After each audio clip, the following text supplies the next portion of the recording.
Ok, là, maintenant, t'es vivant. Ton cœur bat, ton cerveau tourne à plein régime, tu ressens, tu te souviens, t'as des projets pour demain. T'es là, bien vivant. Mais tout ça, absolument tout ce que t'es en ce moment même, a une date de fin. Toi, ton corps, tes souvenirs, un jour, tout ça va s'arrêter net pour toi.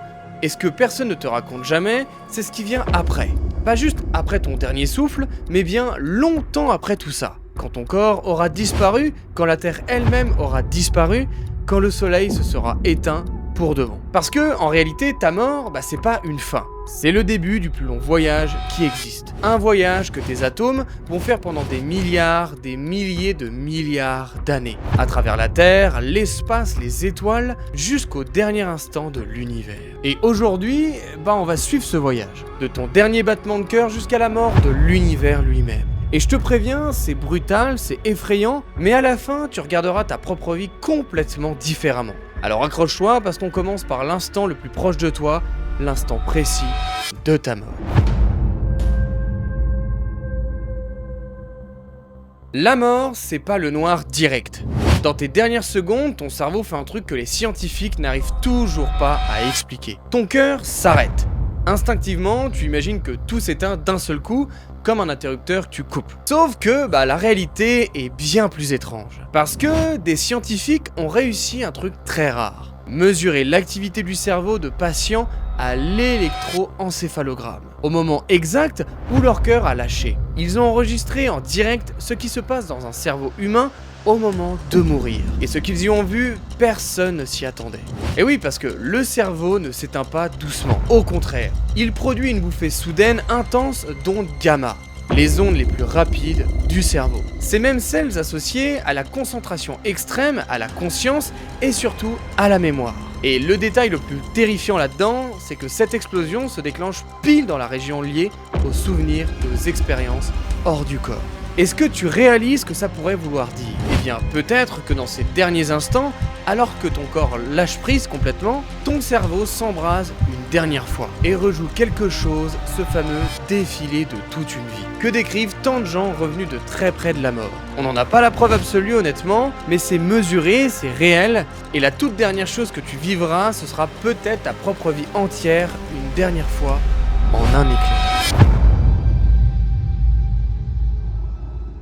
4 minutes après ta mort, ton corps commence déjà à se manger lui-même. Et c'est que le début. Le cerveau s'éteint pour de bon et la dégringolade commence. Alors je te préviens, à partir de là, c'est super gore. Privé d'oxygène, tes cellules se rompent et libèrent des enzymes qui te digèrent de l'intérieur. Ton corps commence littéralement à se manger lui-même. C'est l'autolyse. En parallèle, ton sang, qui ne circule plus, coule vers le bas et forme de larges taches violettes sous ta peau. Tes muscles se raidissent, c'est ce que l'on appelle la rigidité cadavérique. Puis viennent les bactéries. Les milliards de bactéries de tes intestins que ton système immunitaire ne contient plus se mettent à te dévorer de l'intérieur. En te digérant, elles produisent des gaz. Ton corps gonfle, double parfois de volume, devient méconnaissable. Ta peau se marbre, verdit et vire au noir. Et désolé pour la suite, mais en fait, après ça, t'as une mousse qui s'échappe de ton nez et de ta bouche. Et l'odeur, vous l'aurez bien compris, c'est juste insoutenable. Au bout de quelques semaines, c'est tes ongles et tes dents qui se détachent. Et après environ un mois, c'est ton corps entier qui se liquéfie, tes organes s'écoulent, et en quelques mois à quelques années, il ne reste que ta peau séchée sur ton squelette. Puis la chair disparaît, et même tes os ne sont pas éternels. En quelques décennies à quelques siècles, selon le sol et l'humidité, ils deviennent poreux, se fissurent et s'effritent en poussière. En gros, il ne reste à la fin que des atomes dispersés dans la Terre.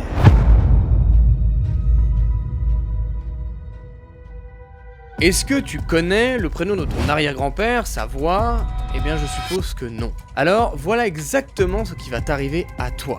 En quelques dizaines d'années à peine, il ne reste aucune trace physique de la personne que t'es aujourd'hui. Ce visage que tu vois dans le miroir tous les matins, eh bien, il aura disparu. Mais le plus dingue là-dedans, c'est pas la disparition du corps, c'est l'effacement. Cet homme, cette femme, ton arrière-grand-père, ceux qui les faisaient rire, ceux qui les faisaient pleurer, leurs rêves, leurs peurs, la personne qu'ils étaient vraiment, eh bien, pour la plupart des gens, eh bien, c'est rien, le vide. Et pourtant, ils étaient aussi vivants que toi maintenant, ils pensaient que leur vie comptait exactement comme toi. Donc en gros, voilà ce qui t'attend, et statistiquement, dans 2 ou 3 générations, plus personne ne se souviendra que t'as existé. Ton nom prononcé par personne.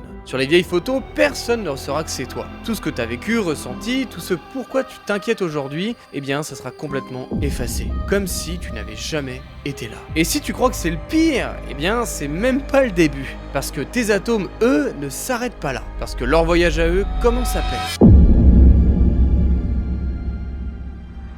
L'atome dans tes yeux, là, maintenant, a peut-être appartenu à un dinosaure. Et il te survivra des milliards d'années. Parce qu'il faut que tu comprennes un truc fondamental, t'es fait d'atomes qui existaient bien avant toi et qui existeront bien après. T'es juste littéralement un arrangement temporaire, un motif monté pour quelques décennies, puis démonté. Littéralement, le carbone de ta peau, l'oxygène de tes poumons, le fer dans ton sang, se dispersent dans la terre, l'air et l'eau. Ils repartent littéralement dans le grand cycle du vivant. Absorbés par les racines devenues herbe, cette herbe elle-même mangée par un animal, cet animal qui en nourrit d'autres, une partie de toi va recommencer à vivre sous 1000 formes sans le savoir. Ton carbone a peut-être été un arbre millénaire ou un océan. Et après toi, il sera une fleur, un oiseau ou un autre humain pas encore né. Et il faut voir ça comme ça, rien ne se crée, rien ne se perd. T'es pas un objet, t'es un passage. Un endroit où des atomes très anciens se sont rassemblés à un instant pour former quelque chose capable de penser, d'aimer, d'avoir peur de la mort. Et quand tu meurs, tu disparais pas vraiment. Tu te redistribues littéralement, tu retournes dans le grand tout d'où tu venais. Mais ça, c'est juste l'étape terrestre, parce que la planète entière, qui contient ces atomes, est condamnée elle aussi. On te dit tout le temps que la Terre a encore 5 milliards d'années. Eh bien c'est faux. Parce que la vie, elle, a une date limite bien plus proche. Alors, vrai pour la planète en tant que caillou, mais pour la vie, pour tout ce que tu connais, la date limite est beaucoup plus proche. Parce que notre Soleil, en vieillissant, devient de plus en plus brillant. Environ 10% plus chaud tous les milliards d'années. Alors, ça paraît rien, mais c'est catastrophique pour ceux qui vivent sur la Terre. Dans environ 1 milliard d'années, ce surplus de chaleur va faire basculer la Terre dans un emballement de l'effet de serre.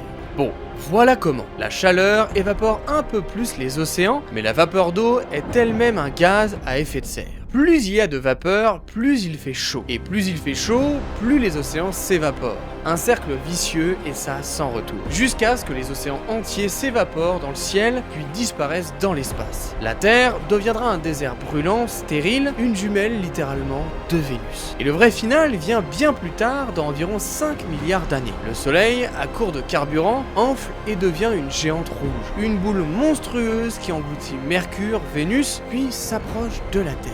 Notre planète sera alors calcinée. Alors peut-être avalée par l'étoile mourante, ce qui veut dire ta planète, ta tombe, les pyramides, les océans, toutes les villes, toutes les traces de l'humanité vaporisées. Comme si tout ça n'avait jamais existé. Après ta mort, tu pourrais littéralement redevenir une étoile. Et attends, c'est pas de la magie, c'est vraiment de la physique. Quand le Soleil, en fin de vie, expulsera ses couches externes dans l'espace, une partie de la matière de la Terre, donc une partie de tes atomes, sera soufflée avec, projetée dans le vide interstellaire. Tu deviens à ce moment-là de la poussière d'étoiles, à la dérive dans le noir, dans le silence total, pour des millions et des milliards d'années. Et là, laisse-moi te dire pourquoi ça me touche, parce que quand je pointe mon télescope vers ces immenses nuages de gaz colorés, ces nébuleuses magnifiques, eh bien en réalité, tu sais ce que je regarde vraiment ? Eh bien je regarde des cimetières d'étoiles, les restes d'étoiles mortes il y a très longtemps qui ont dispersé leur matière. Et un jour, tes atomes flotteront dans un nuage comme celui-ci. Mais ces nuages, c'est pas que des tombes, c'est aussi des berceaux. Parce que c'est de là que naissent les nouvelles étoiles et les nouvelles planètes. Ce qui veut dire que tes atomes pourraient un jour être aspirés dans la naissance d'une étoile, faire partie d'une planète autour d'un soleil qui n'existe pas encore. Et sur cette planète, qui sait, une nouvelle forme de vie apparaîtra peut-être, faite en partie de toi. Tu pourrais redevenir vivant sous une forme que tu ne peux même pas imaginer. Et c'est peut-être ça la seule vraie réincarnation. Une réincarnation cosmique à l'échelle des étoiles.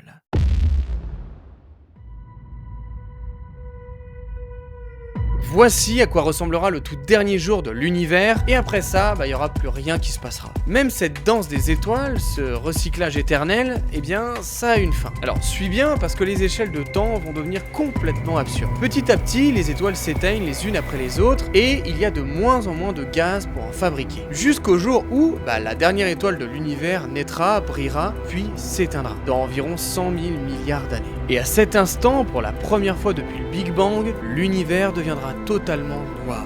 Plus une seule lumière, nulle part. Il ne restera que des cadavres, des naines blanches qui refroidissent, des étoiles à neutrons et surtout des trous noirs. Ces monstres deviendront les derniers maîtres d'un univers mort et glacé. Ils régneront pendant une durée que ton cerveau ne peut même pas concevoir.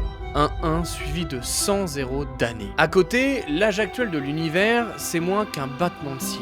Et puis, même eux mourront un jour. Les trous noirs s'évaporent très lentement jusqu'à disparaître. Et quand le tout dernier se sera évaporé, il ne restera plus rien. Un vide glacé à peine au-dessus du zéro absolu. Une obscurité éternelle où plus jamais rien ne passera. Eh bien on appelle ça la mort thermique de l'univers. Et c'est ça la destination finale de tes atomes. Le noir, le silence pour toujours.